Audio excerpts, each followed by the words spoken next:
Hospital Policlínico La Rosaleda, centro de referencia de la sanidad privada en Galicia desde hace más de 5 décadas. La Rosaleda cuenta con el mejor y más completo cuadro médico. Actualmente está formado por casi un centenar de facultativos altamente cualificados que cubren prácticamente todas las especialidades médicas. Además, dispone de unidades específicas totalmente punteras, como la unidad del sueño, antitabaco, neurología cognitiva, neurofisiología. El hospital está dotado asimismo con la tecnología más avanzada, ofreciendo a sus pacientes las máximas prestaciones sanitarias con los más vanguardistas medios de diagnóstico, quirúrgicos y asistenciales. Más de 10.000 metros cuadrados a tu disposición, con unas instalaciones recientemente reformadas para una mayor confortabilidad, exclusividad y el mejor trato a sus pacientes. Y todo ello sin esperas y con una financiación adaptada a tus necesidades. Porque lo verdaderamente importante no puede esperar. Por ti, por los tuyos. Hospital Policlínico La Rosaleda.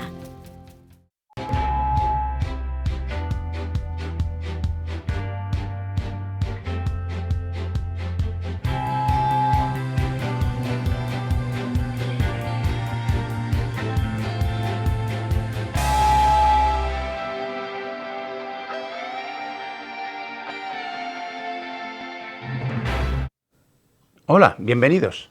Para aquellos de ustedes que estén un poco despistados, esto es Falando de Saúde en la televisión del Correo Gallego. Y justo después de saludarles, darles la bienvenida y agradecerles que nos acompañen, María Almodóvar, mi querida compañera, bienvenida. Muchas gracias. Feliz de estar aquí hoy contigo.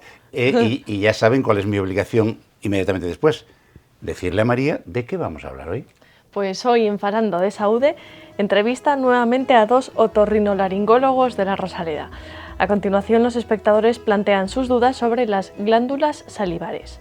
Además, aprenderemos el significado de la palabra fibromialgia y, por último, desde la Unidad de Enfermería de La Rosaleda nos darán un consejo relacionado con la práctica de deportes de invierno. Que aunque estamos en primavera, bueno, en fin, aún podemos practicar algo, ¿verdad? Pues efectivamente, vamos a hablar de glándulas salivares. Y aunque no se lo crean, es un trabajo que corresponde a los especialistas en otorrinolaringología, porque anda por ahí, por esa zona. Y nos acompañan, van a ser ya nuestros asesores áulicos en temas de nariz, garganta, todo eso que su especialidad conlleva. La doctora Diana Lourido, la presento a ella primero porque es mujer. Diana, bienvenida. Muchas gracias. Y al doctor Pablo Parente, que también ya es un habitual. Pablo, bienvenido. Hola, gracias. Vamos a ver.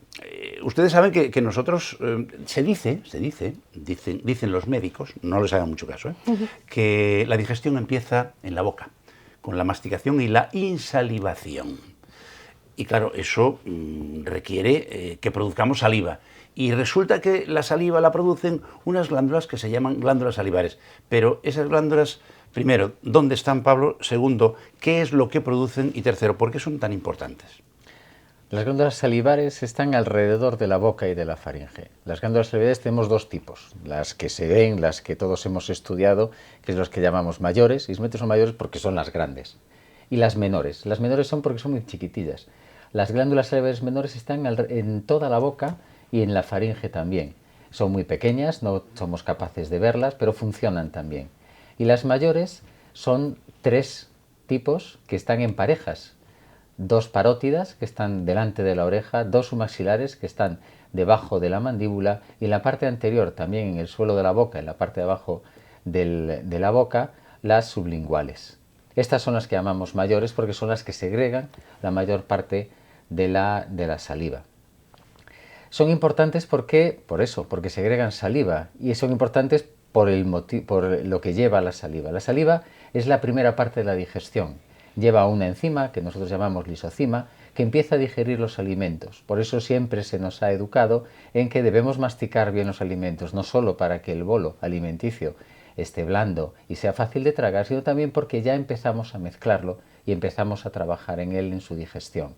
Además, tiene anticuerpos, tiene esas proteínas que nos ayudan a vencer a aquellos microorganismos que intentan entrar en nuestro cuerpo. Pero también favorece la sensación de salud, favorece la sensación de humedad en la boca y en la faringe y vehiculiza aquellas sustancias que producen los sabores, o sea, es parte también de la degustación, de la capacidad de los seres humanos de saborear los alimentos. ¿Es verdad, Pablo, que producimos al cabo del día un montón de litros de saliva? Sí. Podemos llegar a producir, dependiendo de lo que comamos y dependiendo de las circunstancias, hasta 1 litro al día. Así que no coman polvorones porque no vean cómo se van a poner. Doctora Lourido, ¿qué problemas puede causar un mal funcionamiento de las glándulas salivares? Podemos tener diferentes trastornos de las glándulas salivares. Podemos tener, digamos, trastornos funcionales, que sería, por ejemplo, exceso de producción de saliva. O, por el contrario, déficit en la producción de saliva. Incluso un síndrome que se llama el síndrome de la boca seca, ¿sí? Que se produce una enfermedad de tipo autoinmune, que se llama síndrome de Sjögren, en la que las células que supuestamente nos están defendiendo, en determinado momento atacan nuestra glándula salivar. En pacientes con VIH también se puede ver este síndrome de boca seca. Luego podemos tener infecciones de tipo vírico. Las famosas paperas es una parotiditis vírica, es una inflamación de la glándula parótida por un virus. Y también podemos tener infecciones ya un poco más graves, que serían las bacterianas. Digo más graves porque se pueden complicar con colección de pus, ¿sí? Que llamamos absceso, y que en estos casos habría que drenarlos, ¿no? Entonces tenemos también las infecciosas. Por otra parte, tenemos trastornos de litiasis, que es formación de cálculos. O sea, no solamente formamos cálculos en los riñones y en los conductos urinarios, también formamos cálculos en las glándulas salivares y en los conductos excretores de las mismas. Entonces estos cálculos, ¿qué pasa? Que obstruyen el flujo de saliva, la salida de la saliva, y esta saliva se queda allí dentro de la glándula y se puede infectar y provocar complicaciones como las que mencionábamos antes, una colección de pus dentro de la glándula. Y podremos tener también tumores, que hay tumores benignos y tumores malignos. La buena noticia es que el 80% de los tumores de las glándulas salivares son benignos. Pero bueno, también hay que quitarlos en caso de que se presenten. Entonces, yo supongo que cuando llega la hora del tratamiento de estos trastornos, como decía el Chotis, las ciencias adelantan que es una barbaridad. ¿No, Pablo? Sí, es cierto, es cierto. La mayor parte de los problemas habituales de las glándulas salivares se tratan pues con antibióticos, con antiinflamatorios, son tratamientos médicos.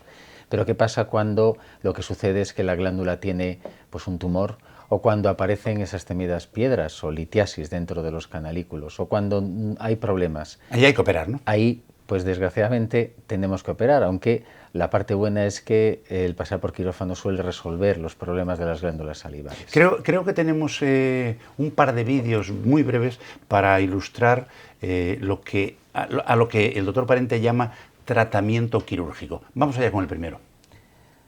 La primera parte o el primer tipo de tratamiento que se realiza en las glándulas salivares es cuando el problema está en los conductos y no en la propia glándula. Los conductos que llevan la saliva desde la glándula hasta la boca, en las glándulas salivares mayores, pues pueden tener estenosis, pueden tener estrecheces o pueden estar obstruidos por una litiasis, por una piedra.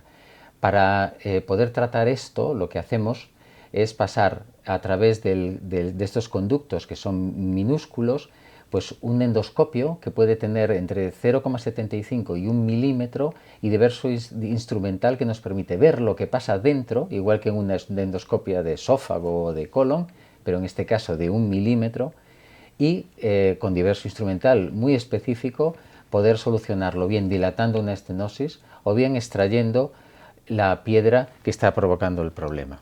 Pero hay otros casos en los cuales hay que intervenir con bisturí, por decirlo de alguna manera. Lo que pasa es que también no es lo de antes, que habría que haber unas rajas de mucho cuidado, sino que existe eso que se llama la cirugía mínimamente invasiva, ¿verdad, Pablo? Creo que tenemos algo también que ilustra el concepto.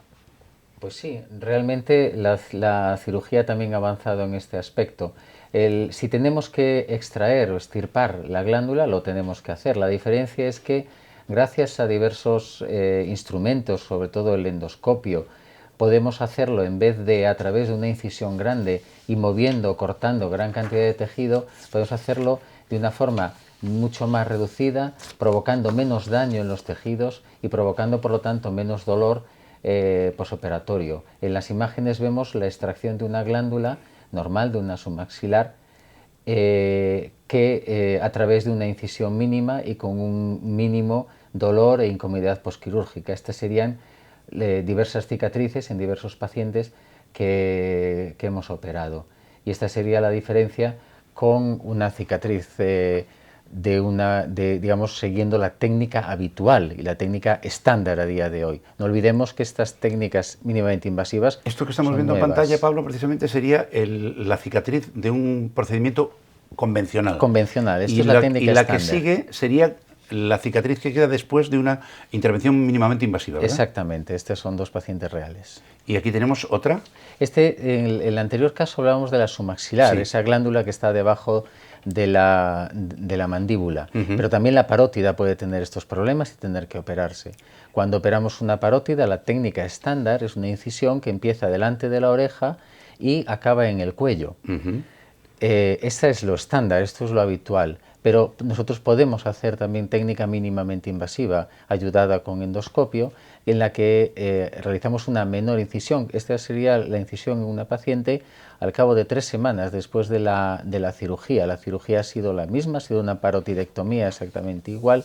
Sin embargo, gracias a ayuda técnica y a la mejora de la capacidad quirúrgica, hemos podido hacer el mismo tipo de intervención haciendo menos daño. Alguna amiga malintencionada al ver eso diría, te has estirado. Buen apunte, Ignacio. En el caso de la cirugía, doctor, ¿cómo es el posoperatorio? ¿Es doloroso? Pues, ¿Qué siente el paciente? Va a depender un poco del tipo de técnica utilizada. La técnica no son cirugías que sean muy dolorosas, no son cirugías que requieran mucho tiempo de ingreso en ningún caso. Sin embargo, sí que hemos encontrado una diferencia entre aquellos casos en los que hacemos una intervención con menos lesiones, lo que llamamos, lo que bien dijo, la cirugía mínimamente invasiva, pues requerirá menos tiempo de ingreso. Al cabo de una semana se encuentran los pacientes perfectamente bien y pueden volver otra vez a sus trabajos. Diana, es evidente que la cirugía mínimamente invasiva acorta muchísimo los periodos de recuperación, entre otras cosas para eso se inventó, ¿verdad? Pero, ¿qué diría yo? Pues en una parodectomía o cuando tienes que hacer una extracción de una glándula salival, con la técnica mínimamente invasiva, ¿cuál es el tiempo más o menos promedio en que la persona puede volver a hacer una vida absolutamente normal? Pues mira, ya empezando desde el ingreso hospitalario, un paciente al que le realizamos la cirugía mínimamente invasiva puede irse el mismo día de la cirugía. Por la técnica convencional, a lo mejor es posible que tenga que estar 48 horas porque se suelen dejar unos drenajes y hay que esperar a que los drenajes estén vacíos para darle el alta al paciente. En cuanto a su incorporación a su vida normal, el paciente que se opera bajo la cirugía mínimamente invasiva, en una semana puede estar haciendo sus actividades normales. ¡Qué maravilla! En el otro caso, pues depende Y hay que vigilarlo, y hay que volver a vigilar, hacer curitas, claro. etcétera, etcétera. Exactamente. Está claro, hay que operarse siempre que se pueda, porque esa es otra cosa que me gustaría dejarles claro. No siempre es posible hacerla mínimamente invasiva, ¿verdad, Pablo? No, es cierto. Depende también, Claro. necesitamos unas características. Claro. En aquellos pacientes en los que las infecciones que hayan podido tener han sido muy recurrentes y provocan una gran adherencia a los tejidos. Claro. Esos pacientes que pues no se quieren operar, quieren esperar y esperar y esperar, pues no podemos ofrecer este tipo de cirugía. Claro. Tenemos que abrir mucho el campo para poder proteger todas las estructuras nobles que tenemos dentro del cuello. No podemos hacerle otro tipo de cirugía. En cualquier caso, el intento que va a hacer siempre el especialista, en este caso el doctor Parente o la doctora Laurido, es mínimo daño y la más pronta recuperación posible. ¿Pueden prevenirse estos problemas de las glándulas salivares o digamos que la respuesta es no? Sí que se pueden hacer cosas si son hábitos de vida saludables, y uno de los más importantes en las glándulas salivares es beber agua. Es muy sencillo, la saliva es agua con algunas cosas más. Cuanto más líquida sea el agua, cuanta más facilidad tenga la glándula para poder fabricar esa saliva y poder segregarla con facilidad, pues menos problemas vamos a tener. Entonces los problemas de litiasis, además de ser el tratamiento, la prevención, es una ingesta hídrica adecuada. Aparte de esto, evitar el tabaco, evitar el alcohol, evitar aquellas noxas que están produciendo problemas dentro de la boca. Si producen problemas dentro de la boca, van a producir problemas dentro de las glándulas salivares. Y después hay otras enfermedades, otras patologías que no se pueden prevenir. Y ahora que nos toca, María, quedan todavía preguntas de... Quedan, aún no te toca tu examen, no te anticipes. Menos mal.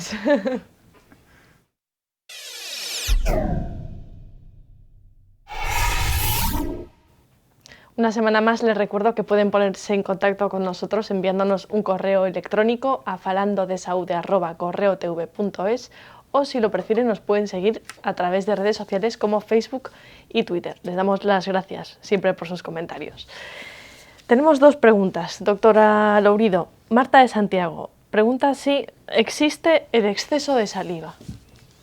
Sí, sí que existe, Marta. Hay diferentes, digamos, condiciones que nos pueden hacer segregar más saliva de lo habitual. Esto le llamamos médicamente cialorrea.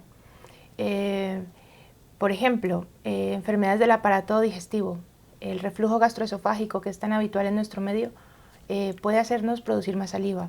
Enfermedades del hígado, enfermedades del páncreas, infecciones dentro de la boca, úlceras orales. Estas cosas pueden hacer que produzcamos más saliva. Luego hay otras condiciones. El embarazo mismo hace que las mujeres produzcan más saliva, la erupción dentaria en los bebés también, diferentes fármacos. Hay algunos fármacos que se utilizan en enfermedades como el Alzheimer, enfermedades como la miastenia gravis, que como efecto secundario tienen un exceso de producción de saliva. Y otra cosa sería, por ejemplo, las intoxicaciones. Los insecticidas tienen un componente que se llama organofosforados, que producen hipersalivación, y algunas intoxicaciones con metales como el mercurio o como el cromo también producen aumento de la secreción de saliva.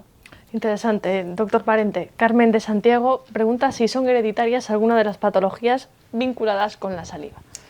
Pues en general no, Carmen. La mayor parte de las veces que se dice que un problema de glándulas salivares es hereditario es porque forma parte de un síndrome que sí es hereditario. Las enfermedades de la glándula, la mayor parte en general no son hereditarias. Aclarado. ¿Y ahora? Ay, ya parece que te estás echando para allá. En fin. Vamos a verlo.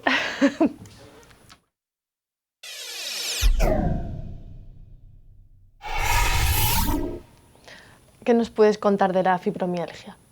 Ya sin preámbulo y sin nada. Me lo temía, me la tenía guardada, fibromialgia, menuda preguntita. Bueno, la pregunta es fácil, lo complicado es la respuesta. Fibromialgia.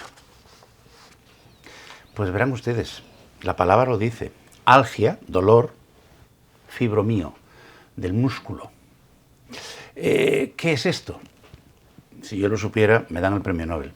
Pero básicamente, para entendernos, es una condición, incluso se puede llamar una enfermedad, que es una enfermedad de un trastorno de la percepción del dolor en el cerebro, pero del dolor habitualmente muscular y articular.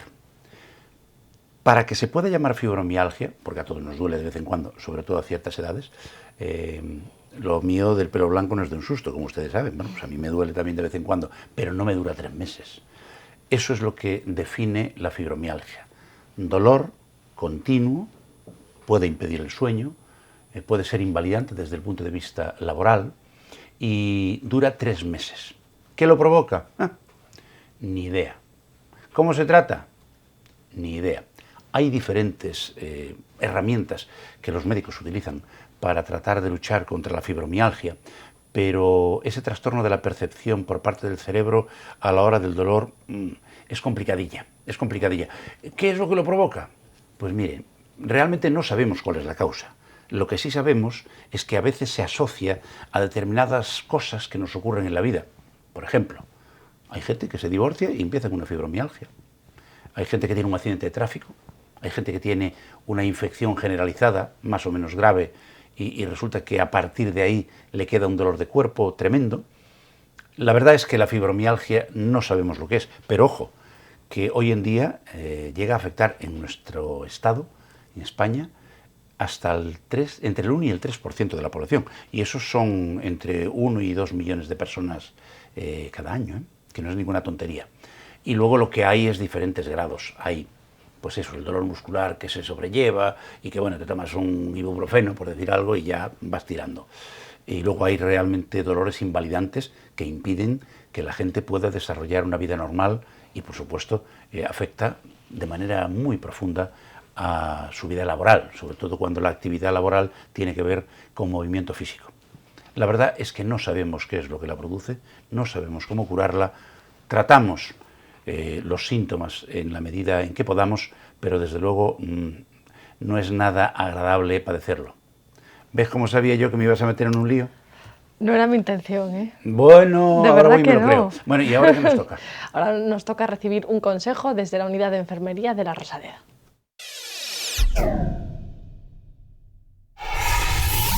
Hola, me llamo Iván, soy auxiliar del bloque quirúrgico de la Rosaleda y vamos a hablar de los deportes de invierno.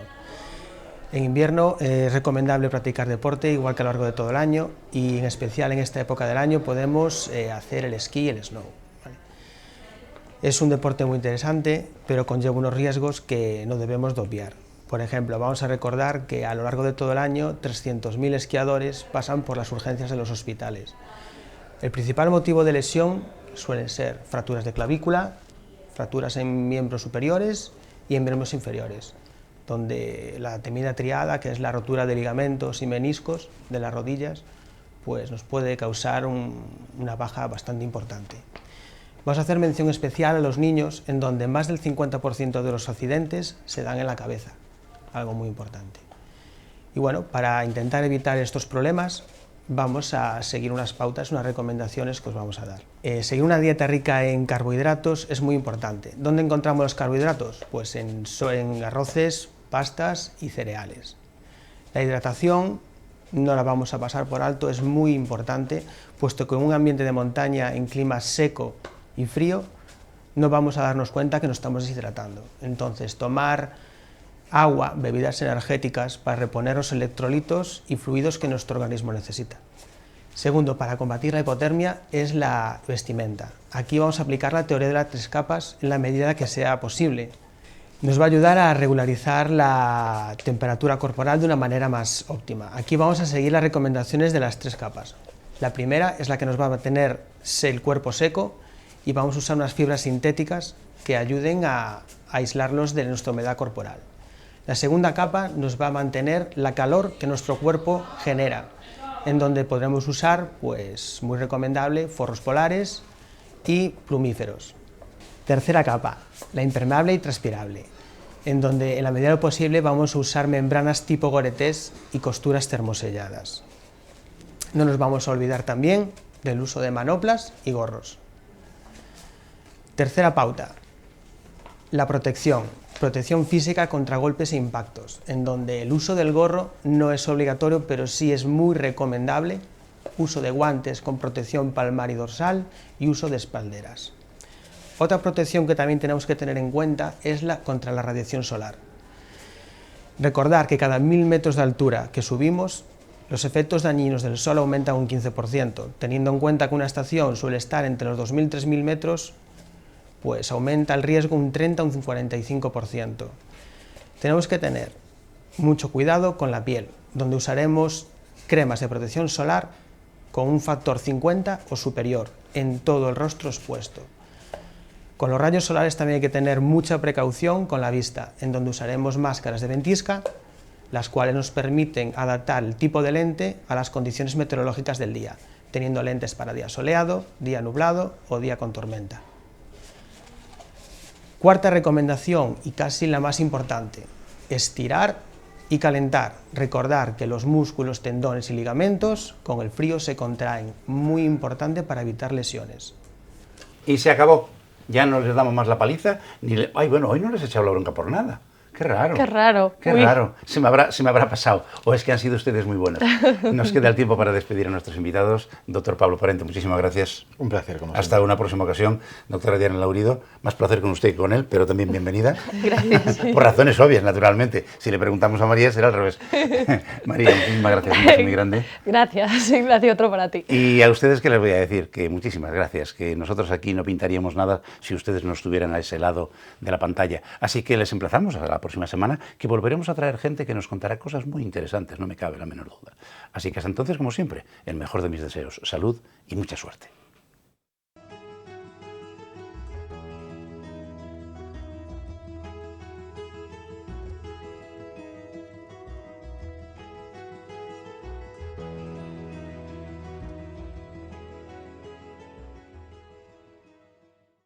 Centros Médicos La Rosaleda han patrocinado este programa.